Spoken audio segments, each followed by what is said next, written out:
ഏവർക്കും നമസ്കാരം. ശുഭകരമാകട്ടെ, ഇതിനും സന്തോഷകരമാവട്ടെ, സൗഖ്യകരമാകട്ടെ. അനുഭവങ്ങളും അനുഭൂതികളും നമ്മെ ഏവരെയും നയിക്കുമാറാകട്ടെ. ധർമ്മകർമ്മങ്ങളെ കുറിച്ചാണ് നമ്മളിപ്പോ പറഞ്ഞു വരുന്നത്. എന്താണ് ധർമ്മങ്ങൾ, എന്താണ് കർമ്മങ്ങൾ എന്നതിനെ കുറിച്ച് പറഞ്ഞു വന്നതിൽ കഴിഞ്ഞ ദിവസങ്ങളിൽ നമ്മൾ സംസാരിച്ചത് ഈ കർമ്മ തലങ്ങൾ, അതായത് ചിന്ത എന്നുള്ള കർമ്മതലം, പിന്നെ സാമൂഹിക കർമ്മതലം എന്നുള്ളതാണ്. അതുപോലെ വളരെ പോപ്പുലർ ആയിട്ടുള്ള ഒരു കർമ്മതലമാണ് പൂർവജന്മ കർമ്മതലം എന്ന് പറയുന്നത്. മുൻജന്മത്തുണ്ടായ കർമ്മം എന്താണ്, അതെങ്ങനെയാണ് നമ്മളെ ബാധിക്കുക എന്നുള്ളത് അതിനെക്കുറിച്ച് നമ്മൾ പറയുന്നത് ഇവിടെ ഇങ്ങനെയാണ്.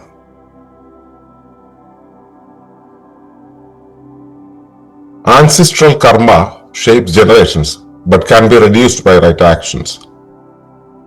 പൂർവജന്മ കർമ്മതലം, കർമ്മത്തിന്റെ അടുത്ത തലമാണ് പൂർവജന്മ കർമ്മങ്ങൾ എന്നറിയപ്പെടുന്നത്. എപ്പോഴും തെറ്റിദ്ധരിക്കപ്പെടുന്ന ഒരു തലമാണിത്. പൂർവജന്മം എന്നത് പുനർജന്മം എന്ന ഒരു സിദ്ധാന്തത്തെ പിന്താങ്ങുന്നതായി കാണാം. എന്നാൽ പൂർവജന്മം എന്നത് പൂർവികന്മാരുടെ ജന്മമാണ്. നമ്മുടെ പല കർമ്മങ്ങളും നമ്മുടെ രീതികളും സ്മൃതികളുമായി, നമ്മുടെ പല കർമ്മങ്ങളും നമ്മുടെ രീതികളും സ്മൃതികളായി നമ്മുടെ ശരീരം സൂക്ഷിക്കുന്നുണ്ട്.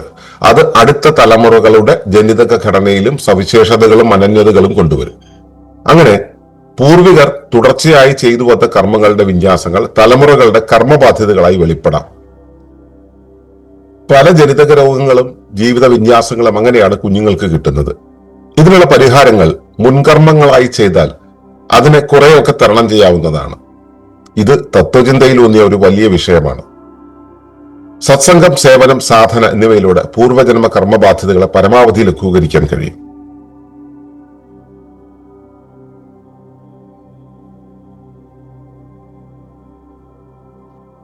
ഇതാണ് ഇന്നത്തെ വിഷയം, പൂർവജന്മം. ഇപ്പൊ ഈ പൂർവജന്മം എന്ന് പറയുമ്പോൾ ഉറപ്പായിട്ടും അത് പുനർജന്മം എന്നുള്ള ഒരാശയത്തെ മുന്നോട്ട് വയ്ക്കുന്നുണ്ട്. വെക്കുന്നുണ്ടെന്ന് വെച്ചാൽ അത് അങ്ങനെ ഒരു ദ്യോതിപ്പിക്കുന്നുണ്ട്. പൂർവജന്മം, നമ്മളിവിടെ പൂർവജന്മം എന്നുള്ളത് ഉദ്ദേശിക്കുന്നത് പൂർവികന്മാരുടെ ജന്മം. ജന്മം എന്ന് വെച്ചാൽ ജനിച്ചതിന് ശേഷമുള്ള ആ ജീവിതാവസ്ഥയാണ്. അപ്പൊ ഒരു ജീവിതകാലത്തെയാണ് ജന്മം എന്ന് പറയുന്നത്. ആ ജീവിതകാലം, ജനിച്ചതിന് ശേഷം ജീവിക്കുന്ന കാലം, ആ ജീവിതകാലമാണ് ജന്മം. അപ്പോ നമ്മുടെ ജീവിതകാലമുണ്ടല്ലോ, ആ കാലത്തിന് മുൻകാലം എന്ന് പറയുന്നത് എന്താണ്? ഈ ശരീരത്തിന്റെ ഒരു അന്യവസ്തുവായ, ഒരു ആലിയൻ എലമെന്റ് ആയിട്ടുള്ള ഒരു ആത്മാവ്, ശരീരത്തിന്റെ ഒന്നുമല്ലാത്ത വേറൊരു ആത്മാവ് ഇവിടെ വന്ന് ഈ ശരീരത്തെ ചലിപ്പിക്കുന്നു, എന്നിട്ട് അത് കഴിഞ്ഞിട്ട് വെളിയിലേക്ക് ചാടിപ്പോകുന്നു എന്ന് പറയുന്ന ഒരു കോൺസെപ്റ്റിൽ നിന്നാണ് ഈ ജന്മങ്ങൾ തോറും നീണ്ടുവരുന്ന, ഇങ്ങനെ നീന്തി പോകുന്ന ഒരു സംവിധാനമായിട്ട് അതിനെ കണക്കാക്കുന്നത്. പ്രകൃതി തത്വശാസ്ത്രം അല്ലെങ്കിൽ പ്രകൃത്യാത്മീയത ഈ ഒരു വിഷയത്തെ ഇങ്ങനെയല്ല കാണുന്നത്. അപ്പൊ ഞാൻ ജനിക്കുന്നു, ജീവിക്കുന്നു, ഉറപ്പായിട്ടും എന്റെ ജീവന് സ്വയം വംശീകരണം എന്നുള്ള ഒരു പ്രക്രിയയിലൂടെ പോകേണ്ടതുണ്ട്. ഞാൻ അടുത്ത വംശത്തെ ഉരുവാക്കുന്നുണ്ട്. അടുത്ത വംശത്തെ ഉരുവാക്കുന്ന അല്ലെങ്കിൽ അടുത്ത തലമുറയെ ഉരുവാക്കുന്ന സമയത്ത് എന്റെ ധർമ്മങ്ങളുടെ തുടർച്ച അവരെ ഏറ്റെടുക്കാൻ നിയുക്തനാണ്. എന്റെ ധർമ്മങ്ങളുടെ തുടർച്ച ഏറ്റെടുക്കുക എന്ന് പറയുമ്പോൾ എന്റെ കുലം എന്ന് പറയുന്ന, എന്റെ ഗോത്രം എന്ന് പറയുന്നതിന്റെ ധർമ്മം അവിടേക്ക് വരുന്നുണ്ട്. എന്റെ കുലം തുടർന്നു വന്നിരുന്ന, എന്റെ കുലം അല്ലെങ്കിൽ എന്റെ ആ ആൻസിസ്ട്രൽ റൂട്ട് ഉണ്ടല്ലോ, ആ റൂട്ട് തുടർന്നു വന്നിരുന്ന ചില കർമ്മങ്ങൾ തുടർന്നു വരാൻ നിയുക്തരാണ്.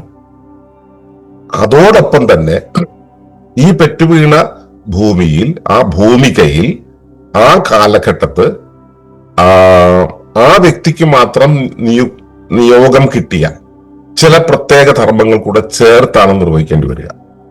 അത് ആ സത്ത അതിന്റെ മുൻതലമുറയിൽ നിന്നും സ്വീകരിച്ചത് മാത്രമായിരിക്കില്ല. അവിടെ സത്തയ്ക്ക് അതിൻ്റെതായ ഒരു സ്വാതന്ത്ര്യം ഉണ്ടായിരിക്കും, സ്വതന്ത്രമായി പ്രവർത്തിക്കാനുള്ള നിയോഗമുണ്ടായിരിക്കും. ഈ സ്വാതന്ത്ര്യത്തെയാണ് നമ്മുടെ സ്വതന്ത്ര ജീവിതമായിട്ട്, സ്വതന്ത്ര നിയോഗമായിട്ട് നമ്മൾ തെറ്റിദ്ധരിക്കുന്നത്. സത്യത്തിൽ അങ്ങനെയല്ല. ഈ നമ്മള് ഈ അഹത്തിന്റെ വിവിധ മാനങ്ങളെ കുറിച്ച് പഠിക്കുന്ന ഒരു ഘട്ടത്തില് അഹം വെർട്ടിക്കലായിട്ടും ഹൊറിസോണ്ടലായിട്ടും സെറ്റ് ആക്സിസിലൊക്കെ പോകുന്നത് പോലെ നമ്മൾ പഠിച്ചിട്ടുണ്ട്. ഇതേപോലെ തന്നെ ധർമ്മങ്ങളും കുലത്തിന്റെ, ഗോത്രത്തിന്റെ, കാലത്തിന്റെ ഒക്കെ വ്യത്യസ്ത ഗ്രാഫുകളിലൂടെയാണ് സഞ്ചരിക്കുന്നത്. അതില് ഒരു ഗ്രാഫാണ് ഈ സത്തയ്ക്ക് മാത്രം നിയോഗിക്കപ്പെടുന്ന അല്ലെ സത്തയിൽ മാത്രം നിക്ഷിപ്തമാകുന്ന ചില പ്രത്യേക ധർമ്മങ്ങൾ. ഇപ്പൊ ഒരു കുടുംബത്തിലെ 10 ആൺമക്കൾ ഉണ്ടെങ്കിൽ ഈ 10 ആൺമക്കളിലേക്കും കുലം വഴിയും അല്ലെങ്കിൽ പിതാവ് വഴിയും പെൺമക്കൾ ഉണ്ടെങ്കിൽ അവർക്ക് മാതാവ് വഴിയും കിട്ടുന്ന ഒന്നാണ് തുടരുന്നതെങ്കിൽ ഈ 10 പേർക്കും ഒരേ നിയോഗമായിരിക്കും ഉണ്ടാവുക. അതല്ല, 10 പേർക്കും അതിന്റെ ഒരുപാട് ക്യാരക്ടറിസ്റ്റിക്സ് വരുന്നുണ്ട്. അല്ലെങ്കിൽ അത് 90% ക്യാരക്ടറിസ്റ്റിക്സും അതിനനുസരിച്ചാണ്.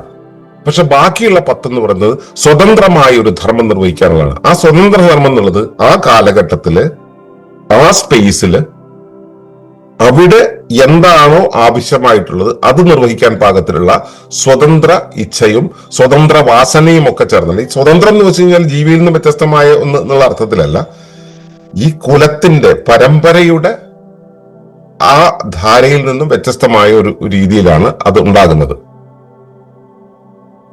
അപ്പോ അങ്ങനെ ഒരു അവിടെ ഉണ്ട് എന്നുള്ളത് മനസ്സിലാക്കുക. പിന്നെ അടുത്തത്, നമ്മുടെ പല കർമ്മങ്ങളും നമ്മുടെ രീതികളും സ്മൃതികളായി നമ്മുടെ ശരീരം സൂക്ഷിക്കണം. നമ്മുടെ തലമുറയ്ക്കാക്കിയിട്ട് ശരീരം സൂക്ഷിക്കും. അപ്പോ ഈ അപ്പൊ നമ്മൾ സ്ഥിരമായിട്ട് ചോറുണ്ണുന്നു എന്നിരിക്കട്ടെ.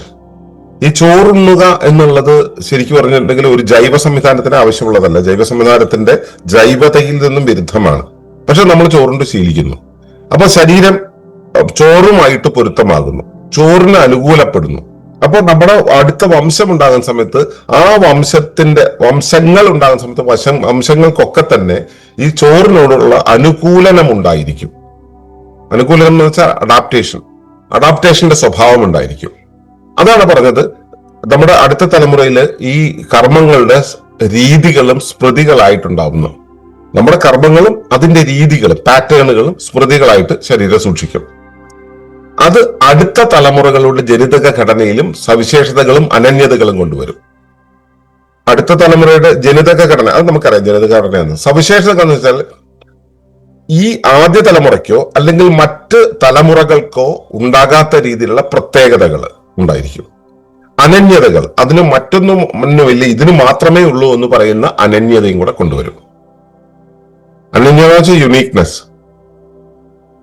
അപ്പോ ജനിതക ഘടനയിലെ സവിശേഷതകളും അനന്യതകളും ഈ സ്മൃതികൾ കൊണ്ടുവരും. അങ്ങനെ പൂർവികർ തുടർച്ചയായി ചെയ്തു വന്ന കർമ്മങ്ങളുടെ വിന്യാസങ്ങൾ തലമുറകളുടെ കർമ്മങ്ങളായും മാറും, അതിന്റെ ബാധ്യതകളായിട്ടും മാറും, കർമ്മബാധ്യതകളായിട്ട് വെളിപ്പെടും.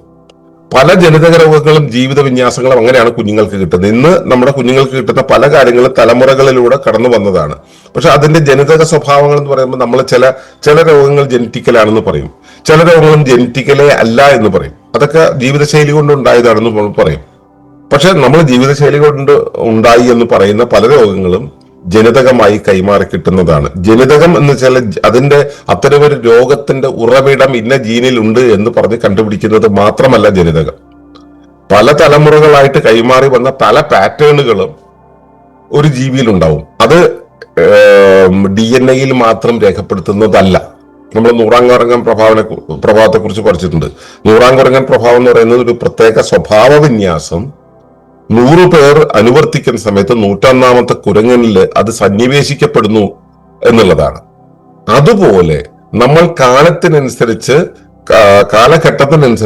തലമുറയുടെ ധർമ്മത്തിനനുസരിച്ച്, വ്യക്തിയുടെ ധർമ്മമല്ല തലമുറയുടെ ധർമ്മത്തിനനുസരിച്ച് അവിടെ സ്വീകരിക്കുന്ന ഒരു പുതിയ പാറ്റേൺ ആണ്. അപ്പോ പല ജനിതക രോഗങ്ങളും ജീവിത വിന്യാസങ്ങളും കുഞ്ഞുങ്ങൾക്ക് കിട്ടുന്നത് ഈ വിധത്തിൽ ജനിതക രോഗങ്ങൾ കിട്ടുന്നു എന്ന് പറയുന്നത് പോലെ ജനിതകമായി കിട്ടുന്നതാണിത്. പക്ഷെ അത് ജീനിലൂടെ കിട്ടുന്നതല്ല. ജീനിലൂടെ കിട്ടുന്നതുകൊണ്ടാണ് ജനിതകം എന്ന് പറയുന്നത്. അങ്ങനെയല്ല. ഇതിനു മുമ്പ് ഉണ്ടായിരുന്ന പല കാര്യങ്ങളും അങ്ങനെയാണ് എന്നുള്ള രൂപത്തിൽ ഇവിടേക്ക് മാറിക്കിട്ടുന്നതിനെയാണ് നമ്മളിവിടെ ഈ സൂചിപ്പിക്കുന്നത് ജീവിത വിന്യാസങ്ങൾ എന്ന് പറയുന്നത്. അപ്പോ ഇങ്ങനെ വരുന്ന സമയത്ത് ഇതിന് അതൊരു കർമ്മമായിട്ടാണ് വെളിപ്പെടുക. അതായത് ജീവിതത്തിൽ ദൗത്യങ്ങൾ എന്നുള്ള രീതിയിൽ നമ്മുടെ ശരീരത്തിലേക്ക് വരുന്നു, അല്ലെങ്കിൽ നമ്മുടെ ശരീരത്തിന്റെ ഘടന ഇന്നതാണ് എന്നുള്ള രീതിയിലേക്ക് നമ്മളിലേക്ക് വരുന്നു. ഇപ്പൊ രോഗങ്ങളുടെ രൂപത്തിൽ രോഗങ്ങളാണോ ഇപ്പൊ നമുക്ക് ജീവിതത്തിൽ ആവർത്തിച്ചു വരുന്ന ചില അനുഭവങ്ങൾ എന്ന് പറയുന്നത് രോഗങ്ങളല്ല, അത് ജീവിതത്തിൽ വരുന്ന അസ്വാസ്ഥ്യങ്ങളാണ്, ജീവിതത്തിൽ വരുന്ന അസാധാരണകളാണ്. ഈ അസാധാരണങ്ങൾ വരുന്ന സമയത്ത് അതിനെ അതിജീവിക്കണമെങ്കിൽ നമ്മൾ അതിന് പരിഹാരങ്ങൾ ചെയ്യേണ്ടതുണ്ട്. ഈ പരിഹാരങ്ങൾ എങ്ങനെയാണ് ചെയ്യുക? കാർമ്മികമായിട്ടുള്ള പരിഹാരങ്ങൾക്ക് നമുക്ക് പ്രത്യേകിച്ച് മരുന്നുകൾ കൊണ്ട് കാര്യമില്ല, മന്ത്രങ്ങൾ കൊണ്ട് കാര്യമില്ല. അതേസമയം നമ്മൾ അനുഭവിക്കാൻ നിയുക്തമായ കർമ്മഭാരങ്ങൾ ഉണ്ടല്ലോ, ആ കർമ്മഭാരങ്ങൾക്ക് ഇക്വലന്റ് ആയിട്ടുള്ള എക്സ്പ്രഷൻസ്, അധ്വാനം നമ്മൾ എടുക്കേണ്ടതുണ്ട്. ആ നമ്മൾ നിയുക്തമായിട്ടുള്ള കർമ്മഭാരത്തിന് തത്തുല്യമായിട്ടുള്ള എക്സ്പ്രഷൻസ് നമ്മൾ ചെയ്യുക എന്ന് വെച്ചാൽ ഒന്നിക്ക് കഷ്ടപ്പെടണം, നല്ലപോലെ കഷ്ടപ്പെടണം. ആ കഷ്ടപ്പെടുന്ന സമയത്തൊക്കെ നമ്മൾ ദുരിതത്തിന്റെ പേരിൽ നമ്മൾ വിഷമിക്കാറുണ്ട്. ആ വിഷമം നമ്മൾ സഹിക്കേണ്ടി വരും. അല്ലെങ്കിലോ മറ്റൊരു രീതിയിൽ നമുക്കതിനെ കണക്കാക്കേണ്ടി വരും. അവിടെയാണ് സത്സംഗം, സേവനം, സാധന എന്നീ കാര്യങ്ങൾ വരുന്നത്. ഇപ്പോ ഈ വലിയ റാങ്കിലുള്ള ആളുകളൊക്കെ സായിയുടെ ആശ്രമത്തിൽ, പുട്ടപ്പുറത്തിലെ സായിയുടെ ആശ്രമത്തിൽ പോയി കഴിഞ്ഞിട്ടുണ്ടെങ്കിൽ അവിടെ ടോയ്ലറ്റ് ക്ലീനിങ്ങിന് വിടുമെന്ന് പറയുന്നത് കേട്ടിട്ടുണ്ട്. ഈഗോ കളയാൻ വേണ്ടി ആണെന്നുള്ളതാണ് നമ്മൾ ആദ്യമായിട്ട് പറയുക. പക്ഷെ അത് ഈഗോ മാത്രമല്ല, നമ്മുടെ ശരീരത്തിലെ, നമ്മുടെ ജീവിതത്തിൽ അടിഞ്ഞുകൂടിയിട്ടുള്ള കർമ്മഭാരങ്ങളുടെയൊക്കെ ആ പെയിൻ ഒഴിവാക്കി കളയാൻ, റിലീസ് ചെയ്ത് കളയാൻ വേണ്ടിയാണത്. അപ്പോ സേവനം എന്ന് പറയുന്നത് ആ വിധത്തിൽ കർമ്മഭാരങ്ങൾ റിലീസ് ചെയ്യുന്ന ഒന്നാണ്. പിന്നെ കർമ്മമോ കർമ്മഭാരമോ നമ്മെ ബാധിക്കാത്ത രീതിയിൽ നമ്മളെ കേവലാവസ്ഥയിലേക്ക് കൊണ്ടുപോകുവാൻ നമ്മെ സഹായിക്കുന്നത് എന്താണ്? അത് സാധനയാണ്. എന്നുവെച്ചാൽ ശരീരത്തെ അതിന്റെ ഏറ്റവും ശുദ്ധമായ പ്രവർത്തനാവസ്ഥയിലേക്ക് കൊണ്ടുപോകുന്നതാണ് സാധന. അപ്പൊ അത്തരം സാധന ചെയ്യുന്ന സമയത്ത് ശരീരവും മനസ്സും ജീവനും പ്രാണനും ഒക്കെ ഒരേ ധാരയിലാവുകയും പ്രാപഞ്ചിക നിയമങ്ങൾക്കനുസരിച്ച്, പ്രാപഞ്ചിക നിർദ്ധരണിക്കനുസരിച്ച് ശരീരം ക്രമപ്പെടുകയും ചെയ്യുന്ന ഒരവസ്ഥയുണ്ട്. അപ്പൊ അതിനാണ് സാധന വേണ്ടത്. സാധന എന്ന് വെച്ചാൽ എല്ലാ സാധനയ്ക്കും അതിന് കഴിയുമോ എന്നുള്ളത് എനിക്കറിയില്ല. ചില സാധനങ്ങൾക്ക് ആ ചേർത്ത് നിർപ്പ് അല്ലെങ്കിൽ ഗുരുത്വം പ്രദാനം ചെയ്യാൻ കഴിയും. ഞാനിവിടെ മുൻപോട്ട് വയ്ക്കുന്ന സാധന എന്ന് പറയുന്നത് പ്രാണസാധനയാണ്. പ്രാണസാധനയ്ക്ക് നമ്മളെ കേവലാവസ്ഥയിലേക്ക് ചേർത്ത് നിർത്താൻ കഴിയും.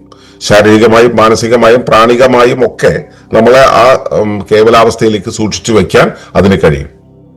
പിന്നെ ഇതിലേക്കൊക്കെ നയിക്കുന്നതും ഇതിൽ നമ്മളെ പിടിച്ചു നിർത്തുന്നതും എന്താണ്? സേവനത്തിലേക്ക്, സാധനയിലേക്ക് നമ്മെ പിടിച്ചു നിർത്തുന്ന, നമുക്ക് അതിനു വേണ്ടുന്ന ദ്രവ്യം തന്നുകൊണ്ടേയിരിക്കുന്നത് എന്താണ്? അത് സത്സംഗമാണ്. അപ്പോ ഈ സത്സംഗം, സേവനം, സാധന എന്ന് പറയുന്നതിലൂടെ നമുക്ക് പൂർവജന്മ കർമ്മബാധ്യതകളെ പരമാവധി ലഘൂകരിക്കാൻ കഴിയും. ഇല്ലാതാക്കാൻ കഴിയില്ല, അത് മനസ്സിലാക്കണം. പരമാവധി ലഘൂകരിക്കാൻ കഴിയും.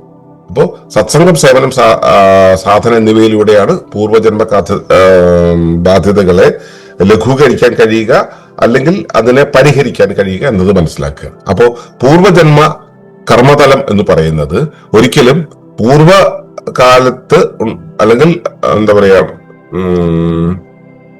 പൂർവജന്മം എന്ന് വെച്ചാൽ ഈ ആത്മാവ് മുൻപൊരിക്കൽ ജനിച്ചപ്പോൾ ഉണ്ടായിരുന്നതിന്റെ അവസ്ഥയല്ല, ഞാൻ മുമ്പുണ്ടായിരുന്ന കാലത്തെ അവസ്ഥയല്ല. അതൊരു സങ്കല്പനമാണ്. പകരം നമ്മളിവിടെ പറയുന്നത് പൂർവകാലത്ത് നമ്മുടെ പൂർവികന്മാർ ജീവിച്ചിരുന്ന കാലത്ത് അവർ ചെയ്തു വെച്ചതിന്റെ തുടർച്ച, ആ തുടർച്ച നമ്മൾ അനുഭവിക്കേണ്ടി വരുന്നു.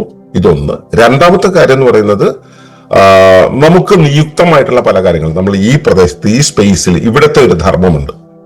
ഈ സ്പേസിൽ ഇവിടെ നമ്മൾ ആ ധർമ്മം നമ്മുടെ മുകളിൽ നിയോഗിക്കപ്പെടുന്ന സമയത്ത് അത് ചെയ്യാനായിട്ട് ഇറങ്ങിത്തിരിക്കുമ്പോൾ നമ്മിൽ സവിശേഷമായി സന്നിവേശിക്കപ്പെടുന്ന, പ്രകൃതി കാലികമായിട്ട് സന്നിവേശിക്കുന്ന ഒരവസ്ഥയുണ്ട്. ഇത് ഒരു പുതിയ ആത്മാവിന്റെ രൂപത്തിലേക്ക്, ഒരു പുതിയ ഒരു പൂർവാത്മാവിന്റെ മേലെ പഴിചാരേണ്ടതില്ല. ഇത് നൂറാൻകുറങ്ങൻ പ്രഭാവം പോലെ നമ്മെ ബാധിക്കുന്ന ഒന്നാണ്. അത് കാലത്തിന്റെ ആവശ്യമാണ്, പുതുതായി നിയോഗിക്കപ്പെടുന്നതാണ്. അപ്പോ ഈ രീതിയിൽ ആണ് നമ്മൾ ഇതിനെ മനസ്സിലാക്കേണ്ടത്. അപ്പൊ മനസ്സിലാക്കുക, പൂർവജന്മ കർമ്മതലം ലഘൂകരിക്കണമെങ്കിൽ നമുക്ക് വേണ്ടത്